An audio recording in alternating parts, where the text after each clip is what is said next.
Hello dear students, welcome to the ACE online platform.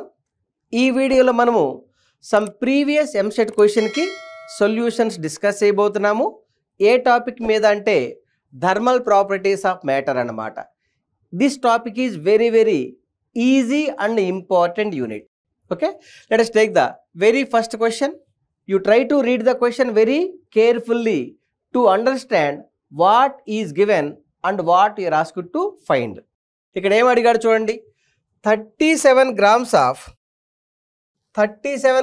of ice at 0 degree centigrade temperature is mixed with 74 grams of water at 70 degree centigrade temperature. అంటే 37 grams of ice available at 0 degree centigrade. దాన్ని తీసుకెళ్ళి వాటర్లో dip చేశాడంట. ఆ water quantity ఎంత అంటే 74 grams అన్నాడు. ఆ వాటర్కి ఇనిషియల్గా 70 డిగ్రీ సెంటిగ్రేడ్ ఉందన్నాడు.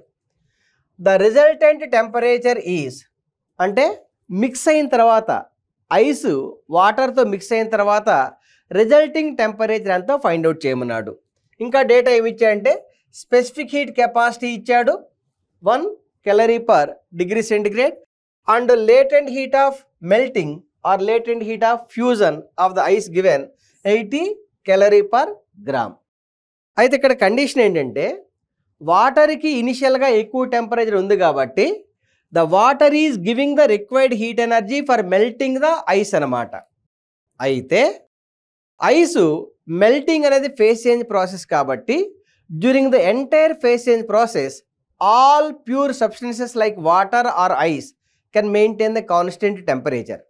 ఇక్కడ ఫేజ్ చేంజ్ ప్రాసెస్ ఏంటండి, melting, fusion, evaporation, condensation, sublimation, డీసబ్లిమేషన్.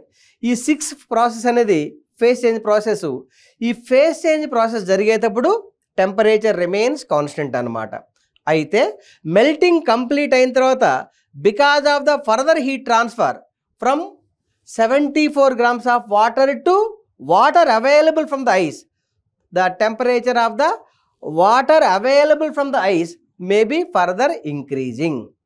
దాని కండిషన్ ఏంటి, heat last by the water equal to heat gained by the ice. Let me right the condition. Heat last by, listen carefully, heat last by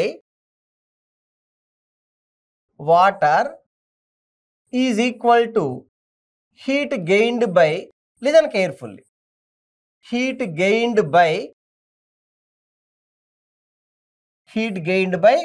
ice. Heat lost by the water equal to what? Heat lost by the water equal to mass of the water into specific heat of the water into decrease in temperature of water, that is initial temperature of water minus final temperature of water, that is T, equal to heat gained by the what? Ice. ఇక్కడ heat gained by the ice దేనికి, melting జరగడం కోసం, melting అయిన తర్వాత temperature increase అవ్వడం కోసం.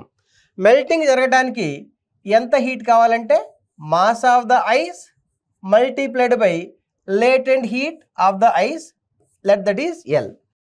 This the heat required for melting. Melting complete అయిన తర్వాత టెంపరేచర్ ఇంక్రీజ్ అవుతుంది కదా. So mass of the water available from the ice, that is M2 into specific heat capacity C2, of course C2 equal to C1 only, into the final temperature of the water, final temperature of the water T minus initial temperature of the water available from the ice is 0 degree centigrade only. Okay, that is the condition for equilibrium. ఇప్పుడు చూడండి, ఇక్కడ mass of the water ఎంత ఇచ్చాడు, 74 grams ఇచ్చాడు. Specific heat capacity 1 ఇచ్చాడు.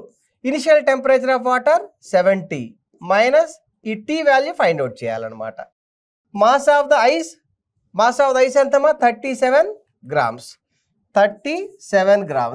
Latent heat ఎంత ఇచ్చాడో చూడండి, 80 calories, 80 calorie per gram plus right ice melt అయితే equivalent amount of water is available, that is equal to 37. Specific heat 1 ఇచ్చాడు into tea.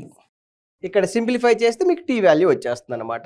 So 74 into 70 minus T is equal to 37 multiplied by 80 plus 37 into T.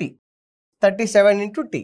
So it can be written as 74 into 70 minus 74T is equal to 37 into 80 plus 37T. ఈ value అది తీసుకెళ్ళండి. ఇక్కడ చూడండి 74 into 70 ఈ value తీసుకొస్తే minus 37 into 80 is equal to 37T already ఉంది plus ఈ value వస్తే ప్లస్ 74T. ఈ వాల్యూ సింప్లిఫై చేస్తే మీకు T వాల్యూ వచ్చేస్తుందమ్మా. ఇక్కడ చూడండి టీని అవుట్ సైడ్ రాసామనుకోండి 37 ప్లస్ 74 అవుతుంది. ఇటు సైడు 74 ఇంటూ 70 మైనస్ 37 ఇంటూ 80 ఈ వాల్యూ సింప్లిఫై చేస్తే మీకు టెంపరేచర్ వచ్చేస్తుంది. టెంపరేచర్ ఆఫ్ ద మిక్సర్ మీకు అప్రాక్సిమేట్లీ 20 డిగ్రీ సెంటిగ్రేడ్ వస్తుందమ్మా. That is the temperature of the mixer. Option చూడండి. Look at the option C. Option C is absolutely correct. I am trying to explain the each and every point at your understanding level. Only the thing is you need to do the simplification part. Can you do it? Yes. Then let us take the another important question. Try to read this question. It is asking like this. The thickness of a uniform rectangular metal plate is 5 mm. Thickness మనం జనరల్గా delta ఎక్స్తో denote చేస్తాం కదా. ఎంత ఇచ్చాడు? 5 millimeters ఇచ్చాడు. 5 millimeters equivalent to 5 into 10 power minus 3 meters కదా.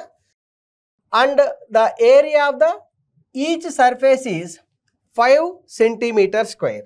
Area capital A equal to 5 centimeters square. Let us write it in meter square. 5 into 10 power minus 4 meters square. Okay.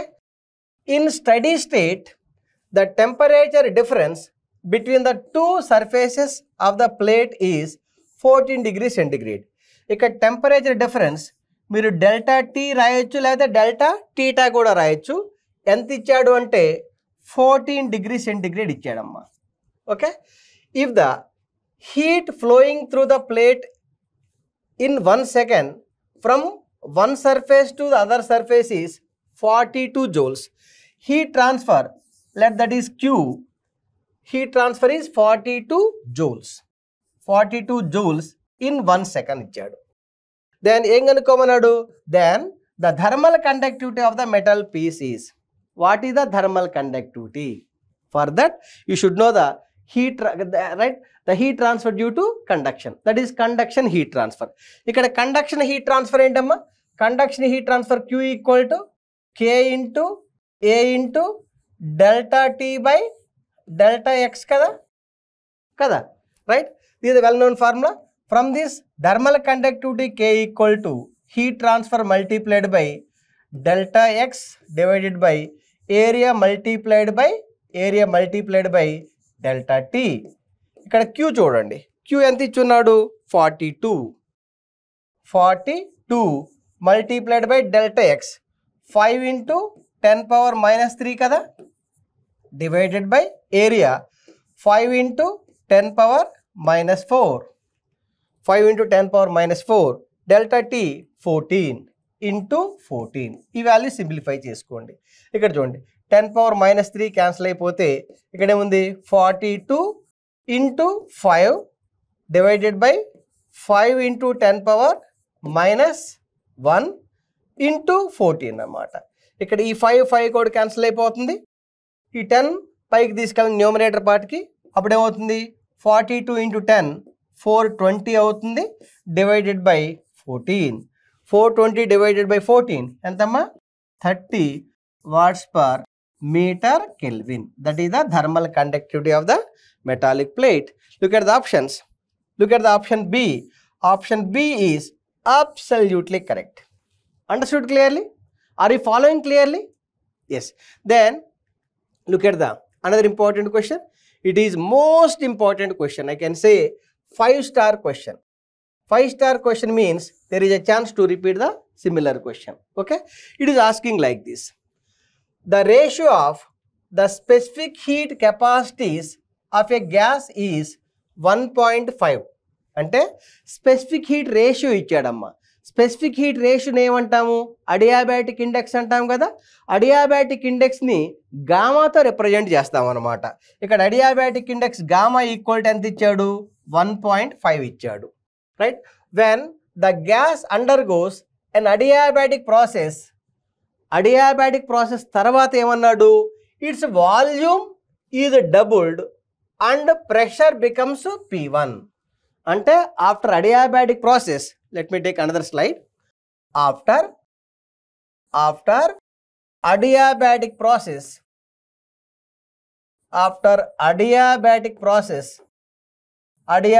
Process తర్వాత ఇక్కడ ఏమన్నాడు?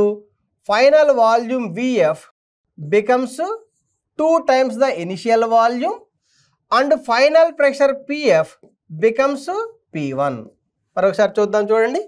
When the gas undergoes an adiabatic process, its volume is doubled.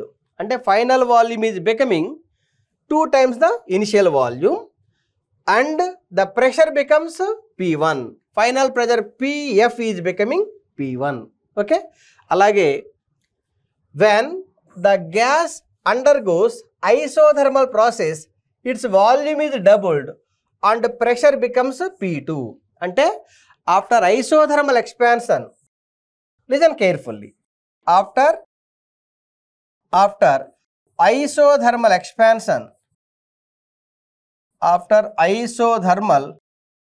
expansion ఇక్కడ ఏమన్నాడు?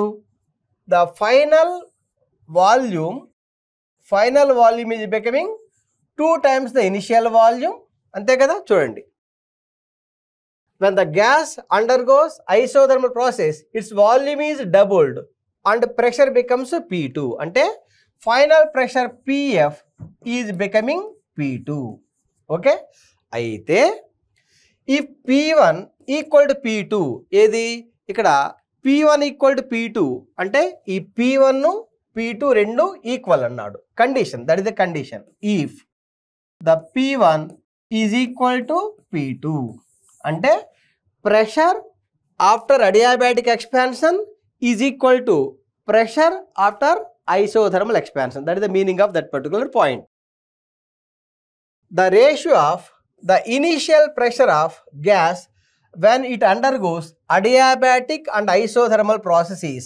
ఇక్కడ ఏమన్నారంటే సింపుల్గా, what is the ratio between the initial pressure with adiabatic condition and initial pressure with isothermal condition. ఈ value ఎంత అడిగాడు. ఓకేనా. For that you should know the isothermal rule and adiabatic rule. ఇక్కడ ఐసోథర్మల్ రూల్ ఏంటి? Isothermal rule P1 V1 equal to P2 V2 కదా.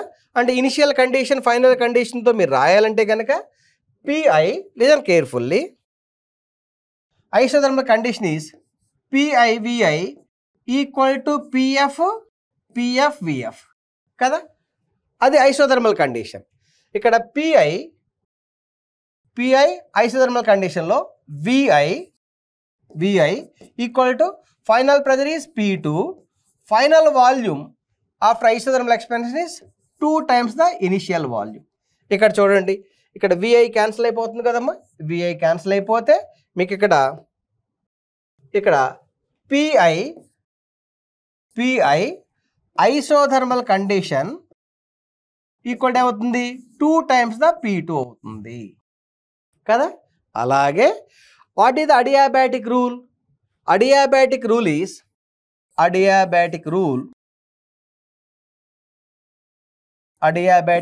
అంటే adiabatic rule అంటే relation between the properties in the adiabatic process అనమాట. Adiabatic rule ఏంటి? PV power gamma equal to constant కదా. Then I can say that PI VI power gamma is equal to PF into VF power gamma, అంతే కదా. Then let me take another slide. ఇక్కడ ఏం రాసాం, PF VF power gamma equal to PI VI power gamma రాసాం కదా.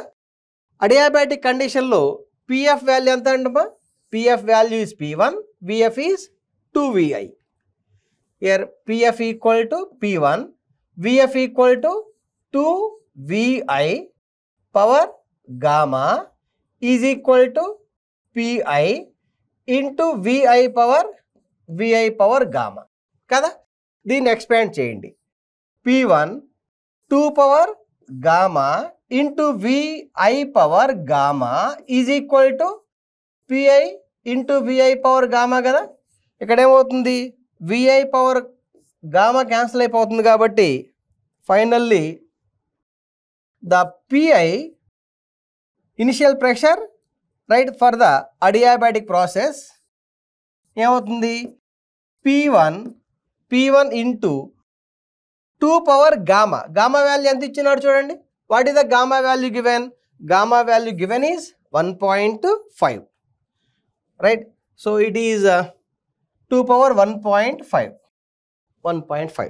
That is the P I value after adiabatic process.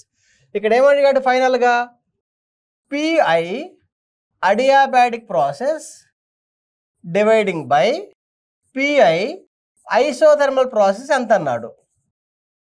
అంటే what is the ratio between the initial pressures between the or with respect adiabatic condition and isothermal condition. So P I adiabatic equal to what, P1 into 2 power 1.5 divided by P I isothermal condition. P I isothermal process 2 into P2. But condition ఏంటి ఇక్కడ, P2 equal to P1.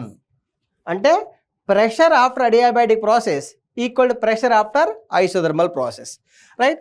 This P2 P1 both are cancelled.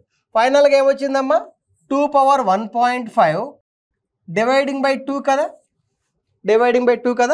ఇక్కడ it can be also written as 2 right, 2 power 1.5 into 2 power -1 కదా. అప్పుడు ఏమవుతుంది, if the base are same powers are adding కాబట్టి 2 power 1.5 -1 equal to 2 power 0.5. 2 power 0.5 అంటే ఏంటి, 2 power 1/2 కదా. అంటే ఏంటి, √2 అన్నమాట. ఏది, pi adiabatic by P I isothermal is √2. It means indirectly pi adiabatic dividing by pi isothermal is equal to √2/1 or PI adiabatic dividing by PI otherwise PI adiabatic east PI isothermal east PI isothermal ఏమవుతుందమ్మా, isothermal is equal to √2:1 అవుతుంది అనమాట. That is the answer. Look at the options. Look at the option D. Option D is absolutely correct. Understood clearly? Yes.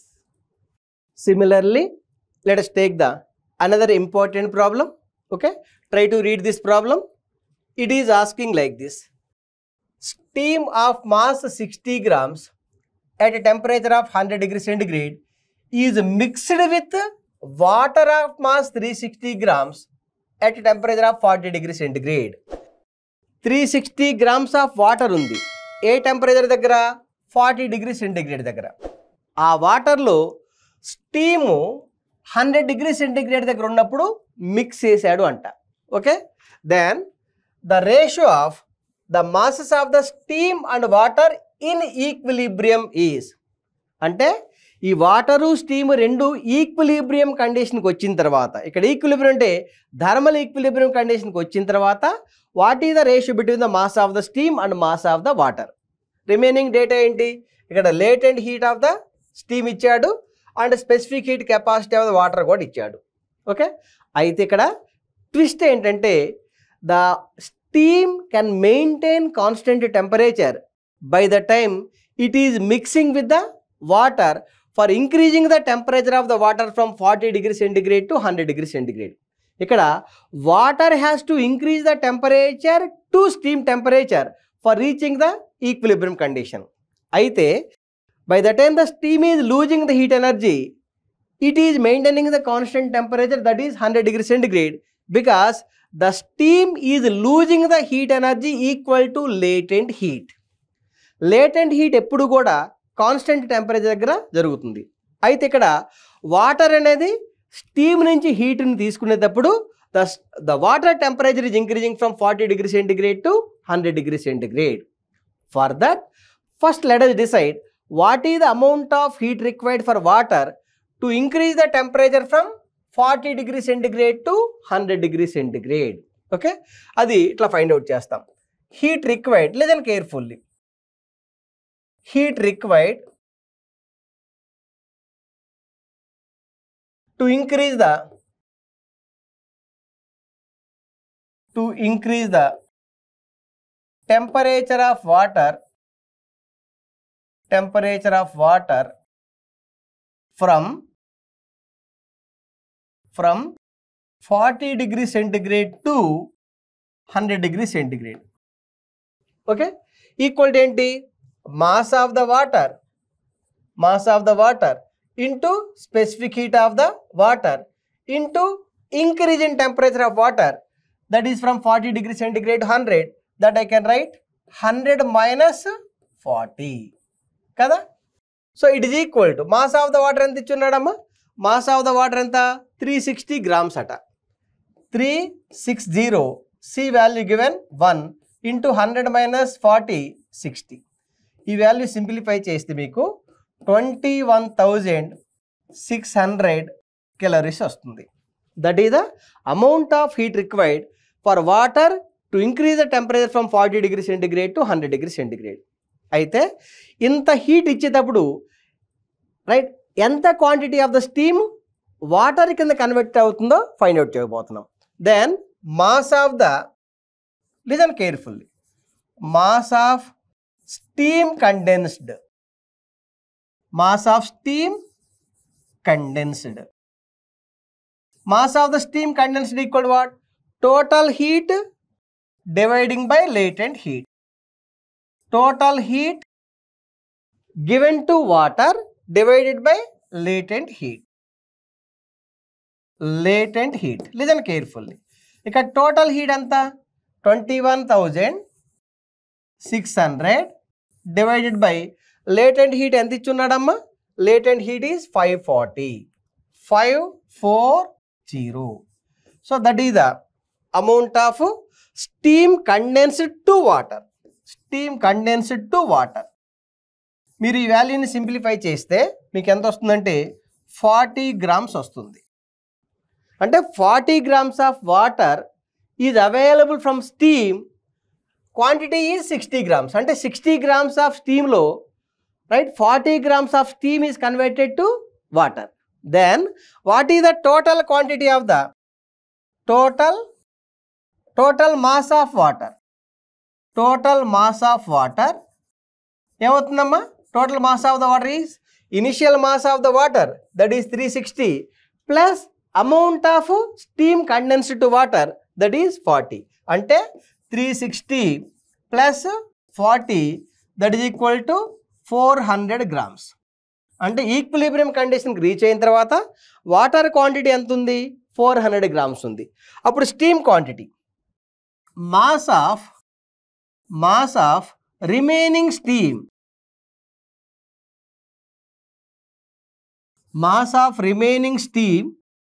Initial quantity of the steam ఎంత? 60 grams. ఆ 60 grams of స్టీమ్లో ఎంత steam condense అయింది? 40 grams. 60 minus 40 అనమాట. ఎంత అవుతుంది? 20 grams. అంటే 20 grams of steam ఉంది, 400 grams of water ఉంది. ఎప్పుడు? After that mixture comes to thermal equilibrium. Then the mass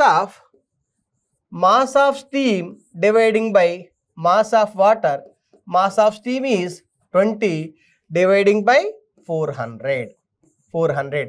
After equilibrium condition. After equilibrium condition. Equilibrium condition.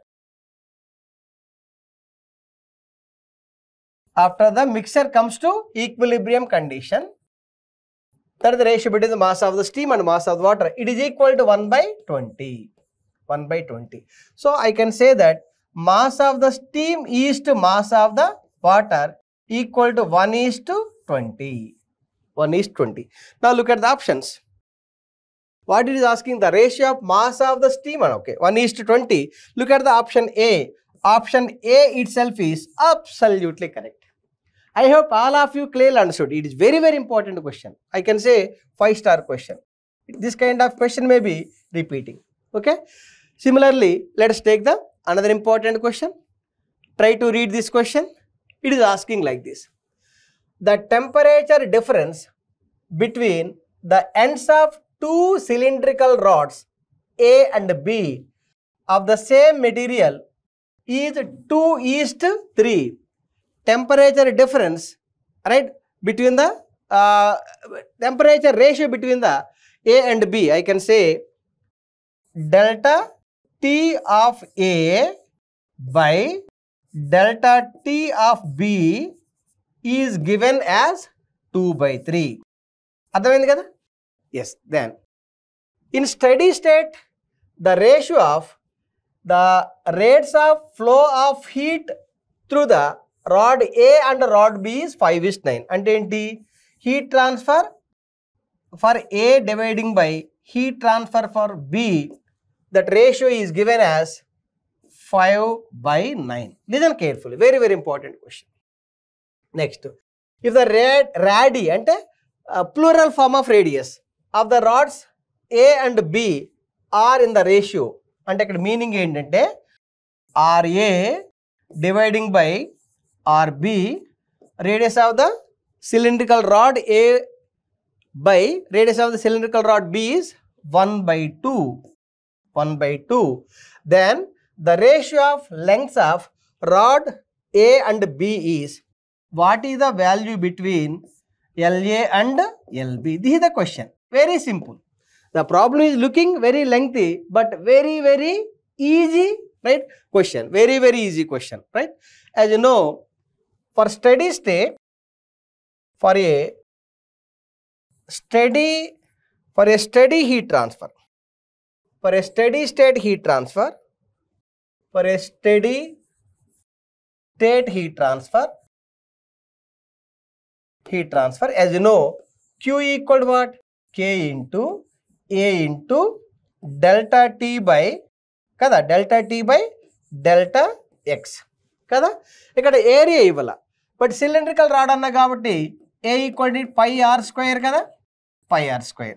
ఇక్కడ ఏం రాస్తారు మీరు? ఇక్కడ Q equal to K into π into r² delta T divided by delta X, or you can also write delta L. ఇక్కడ ఏంటి? Q is proportional to ఇక్కడ K. ఇక్కడ ఏమన్నాడు? సిమిలర్ మెటీరియల్ అన్నాడు కదా. The temperature difference between the ends of two cylindrical rods A and B of the same material. Same material means thermal conductivity. Since the thermal conductivity is the property of material, like how the blood is the property of our body. The blood group cannot be changing from one part of the body to other part of the body. It may be changing from one body to other body. But మీరు blood ఏ పార్ట్ని తీసుకున్నా కూడా same group ఉంటుంది, O positive ఏదైనా సరే. అయితే ఇక్కడ same material తయారు చేశాడు కాబట్టి రెండు rods thermal conductivity remains same. Thermal conductivity remains same ఏంటండి? This KA, let me write it clearly. KA, एक मिनट, KA equal to KB because both are made with the same material. KA equal to KB. K remains same, pi remains same. Then Q is proportional to what? R² delta T divided by delta X. Delta X. దీని నుంచి మీరేం రాయొచ్చమ్మా? మీరేం రాయొచ్చు అంటే right QA by QB, listen carefully, equal to what? RA by RB whole square RA by RB whole square into delta T for A by delta T for B dividing by delta x కదా. అప్పుడు ఏం రాయాల్సి వస్తుంది మీరు ఇక్కడ delta x for B by delta x for A. ఇప్పుడు value substitute చేసుకోండి, మీకు ఆన్సర్ వచ్చేస్తుంది. RA by RB చూడండి, RA by RAB ఎంతమ్మా? RA by RB 1/2 ఇచ్చాడు. ఇక్కడ 1/2 హోల్ స్క్వేర్ రాసుకోండి. అండ్ 1/2 హోల్ స్క్వేర్ ఎంత? 1/4 అనమాట. Delta TA by delta TB 2/3 ఇచ్చాడు. యాజ్ ఇట్ ఈజ్గా రాసుకోండి, 2/3 రాసుకోండి.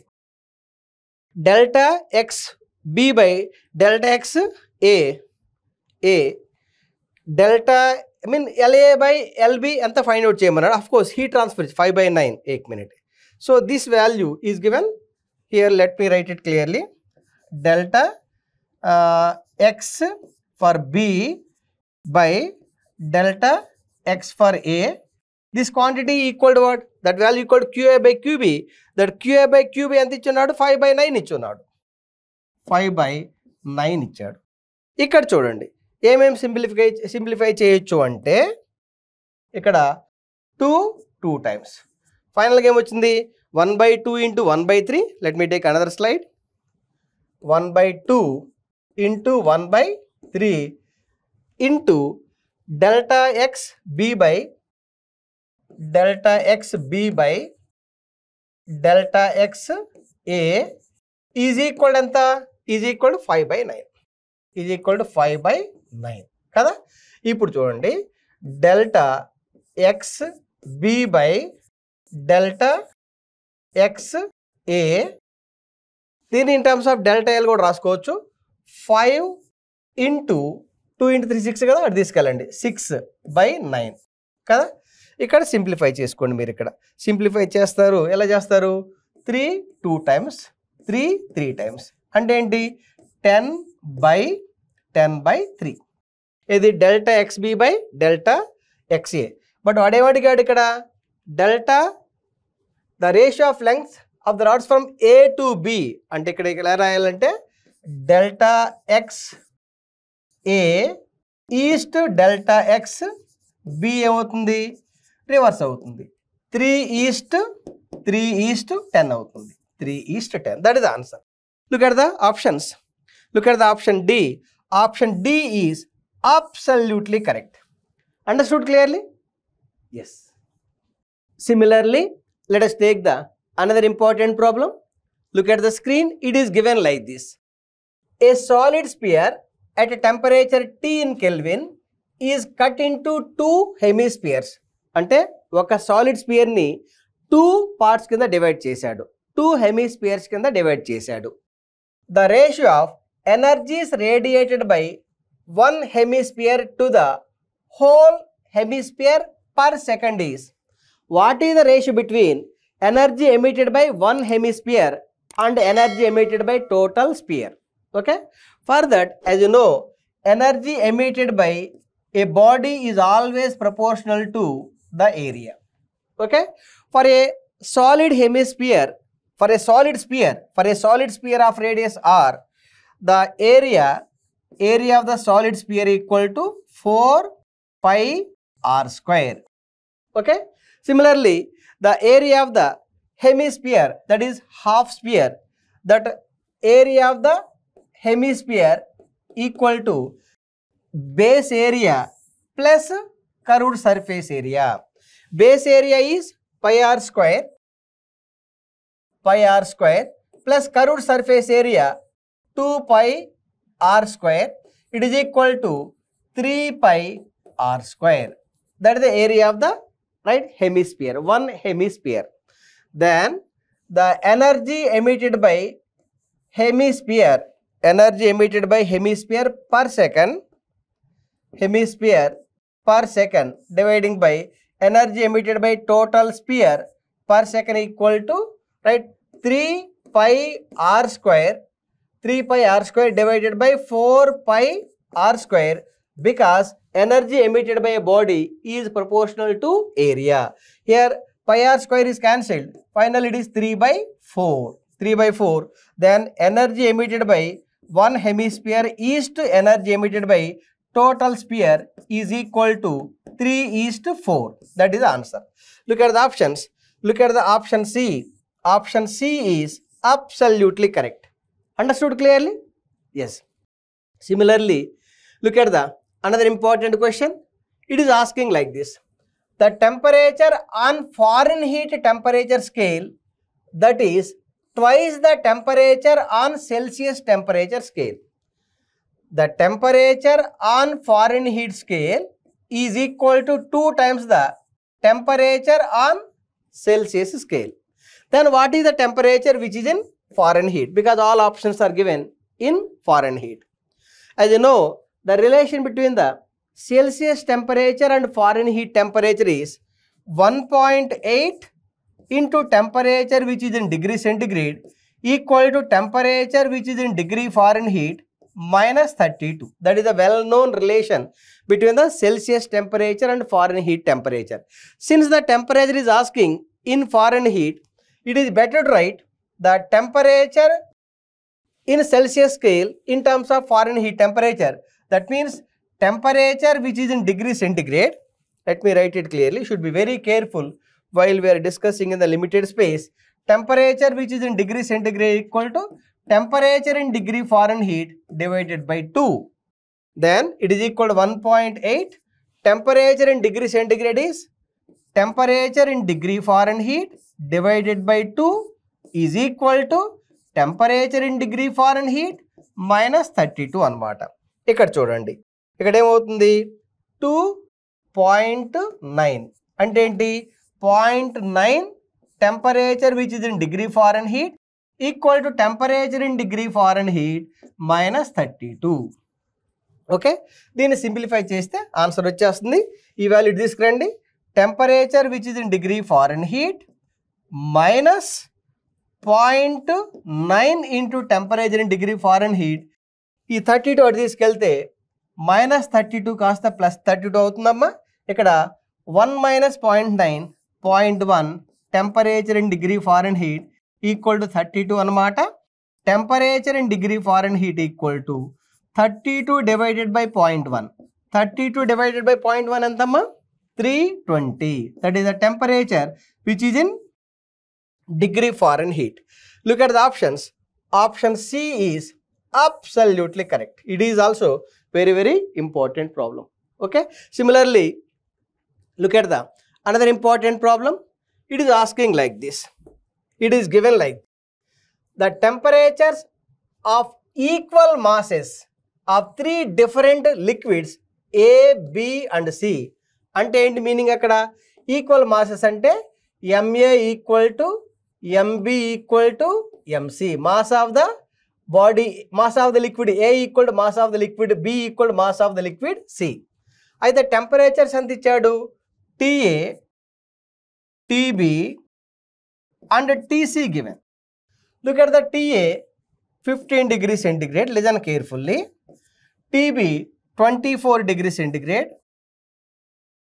and TC 30 degree centigrade. Respectful అంటే అదే ఆర్డర్లో రాయాలన్నమాట. 30 degree centigrade. Okay. The resultant temperature when liquid A and B are mixed is 20 degree centigrade. When A and B are mixed, when A and B are mixed, that means for the mixture of A and B temperature TAB, that means the after the A and B are mixed, the resulting temperature is given as TAB 20 degree centigrade. Okay na? Alage, and when liquid B and C are mixed, the mixture temperature for the B and C, for the B and C mixture, the temperature I can write TBC ఎంత ఇచ్చున్నాడు 26 degree centigrade అట. Then the ratio of specific heat capacities of the liquids A, B and C. That means indirectly what is the value of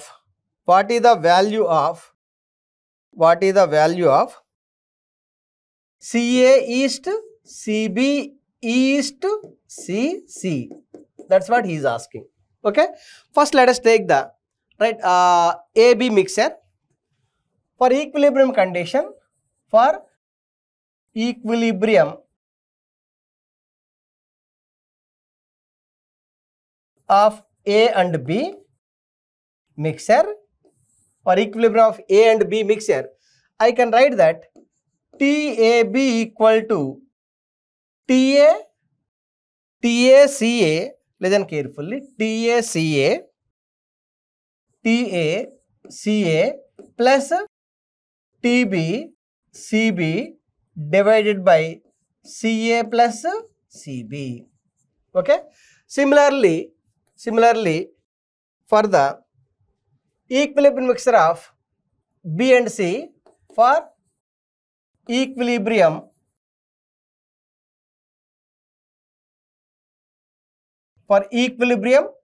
of B and C, mixture B and C, I can write that TBC equal to, under equilibrium condition, TBCB plus TCCC divided by CB plus CC. Are you following clearly? Yes. Then TAB. What is the TAB given? TAB given 20. 20 equal to TA 15. Ikkada CA unknown value plus TB ఎంత ఇచ్చున్నాడు 24 degree centigrade, 24 into CB divided by CA plus CB. Simplify చేయండి. ఈ cross multiplication చేస్తే 20 CA direct రాసిన చూడండి plus 20 CB equal to 15 CA plus 24 CB. A terms one side రాయండి, B terms other side. I can say that 20 CA, ఈ CA ని తీసుకొచ్చేయండి, minus 15 CA is equal to 24 CB minus 20 CB. Okay. So 20 minus 15, 5 CA is equal to 4 CB. Okay. Then CA, right, CA equal to what? CA equal to 4 by 5 CB. From this I can write that CA is to CB ఏమవుతుందమ్మా 4:5. That is CA is to CB. Similarly TBC, what is the TBC? 26 equal to TB 24, CB మీకు తెలియదు, plus TC ఎంత ఇచ్చినాడు చూడండి, TC 30 ఇచ్చాడు, 30 degree centigrade, CC divided by CB plus CC. Listen carefully, very important problem. Cross multiplication, 26 CB plus 26 CC, that is TC, that is printing mistake. 26 CC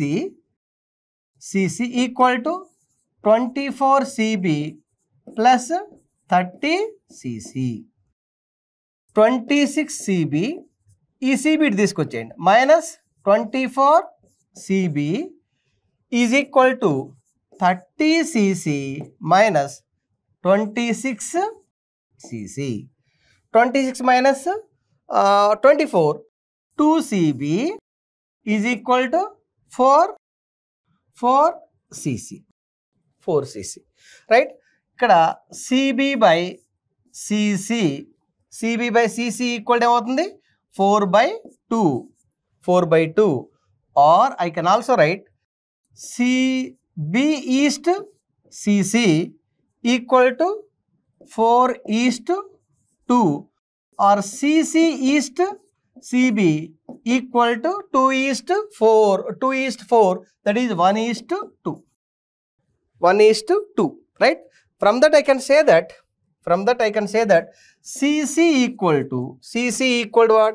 CC equal to CB by 2. Cc equal to Cb by 2. Then we got Ca is to C B ఎంత వచ్చింది చూడండి. C A is to C B 4:5 4:5. అలాగే C B is to C C C B is to C C ఏమొచ్చింది 4:2 4:2. Otherwise C C equal to C B by 2. Then CA east CB east CC. CA east CB 4 east 5 CB 5, right? CC equal to CB by 2, that is 5 by 2. It is equal to 4 east 5 east 2.5. Is it option available? No, it is not available. So then I can say that it can also be written as 8 east, multiply with 2, 8 east 10:5. That is the CA east CB east CC. That is the answer. 8 east 10:5. Look at the options. 8 east 10:5. Look at the option B. Option B is absolutely correct. Understood clearly? Yes.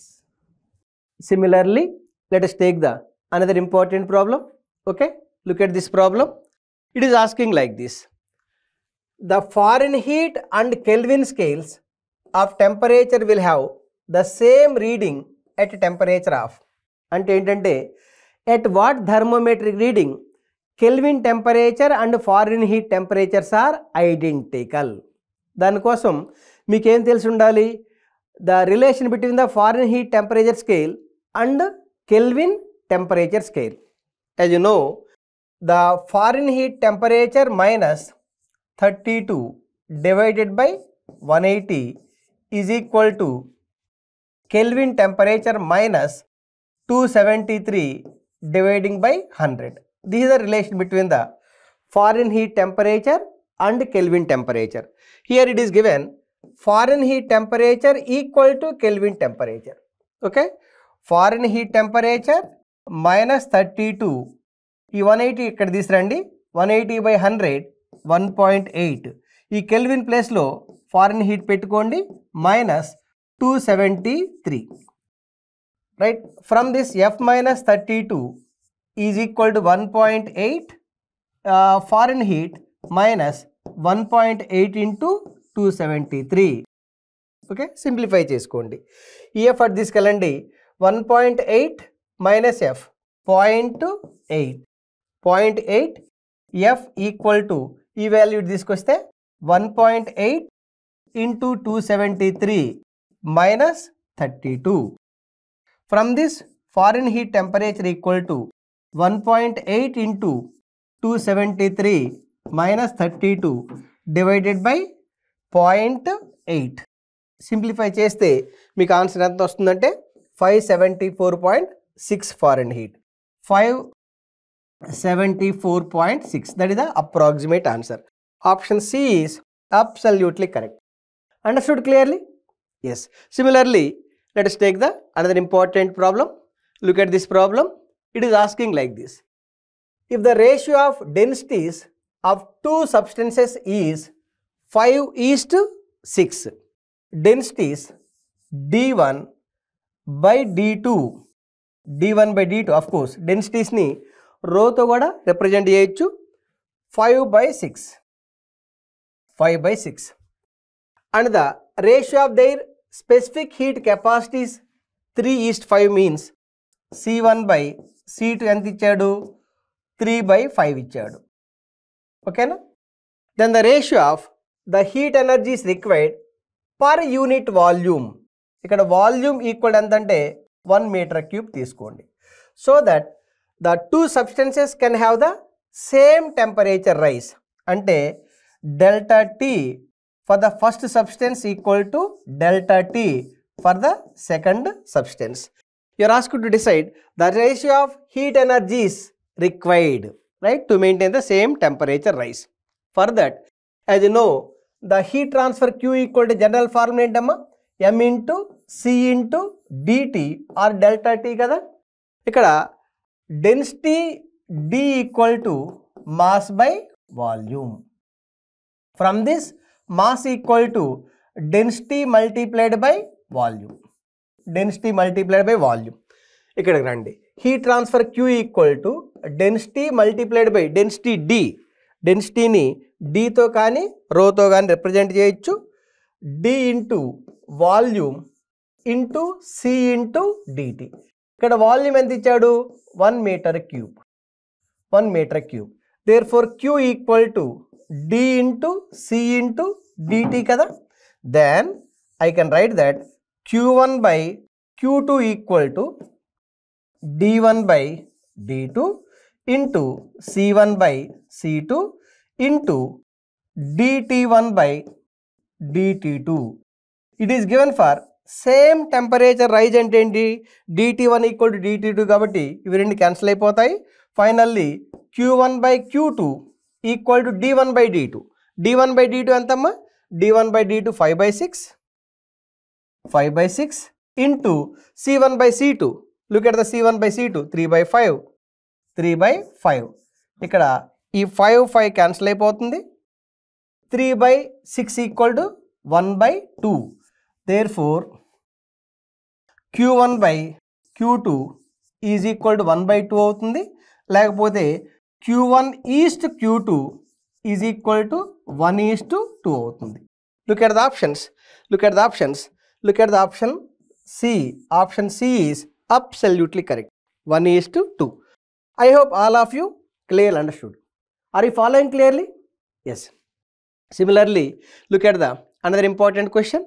It is asking like this.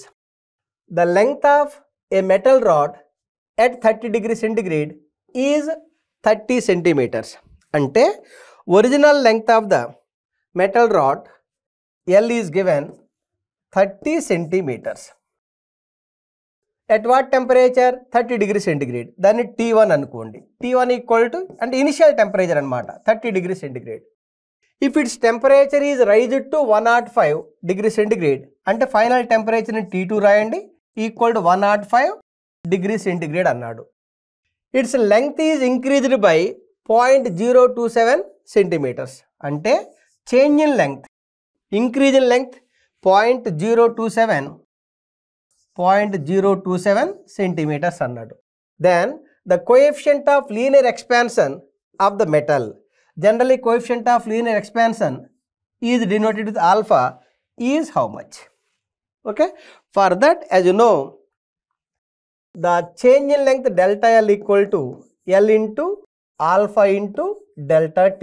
ఇక్కడ delta T అంటే change in temperature or increase in temperature. దీన్ని ఎట్లా రాయొచ్చు అంటే delta L equal to L into alpha into final temperature minus initial temperature. From this coefficient of linear expansion alpha equal to the increase in length by L into T2 minus T1. ఇక్కడ T1 printing mistake. Should be very careful while we are discussing in the limited space. T2 minus T1. It is equal to delta L ఎంత ఇచ్చాడు చూడండి. Delta L 0.027 divided by, should be very careful with the units. ఇక్కడ delta ఎల్కి ఏదైతే units ఉంటాయో length కూడా అదే units ఉండాలి. ఇక్కడ యూనిట్స్ చూడండి, length centimetres, change in length కూడా సెంటీమీటర్స్ ఉంది కదా, సేమ్ యూనిట్స్ ఉండాలన్నమాట. Right. By original length is 30 multiplied by right T2 105 minus 30. 105 minus 30. It is equal to 0.027 dividing by 30 into 105 minus 30 ఎంతమ్మా? 75 కదా. సింప్లిఫై చేసుకోండి. For getting the value 12 into 10 power minus 6. It is equal to 12 into 10 power minus 6 per degree centigrade. That is the answer. Look at the option C. Option C is absolutely correct. Understood clearly? Yes.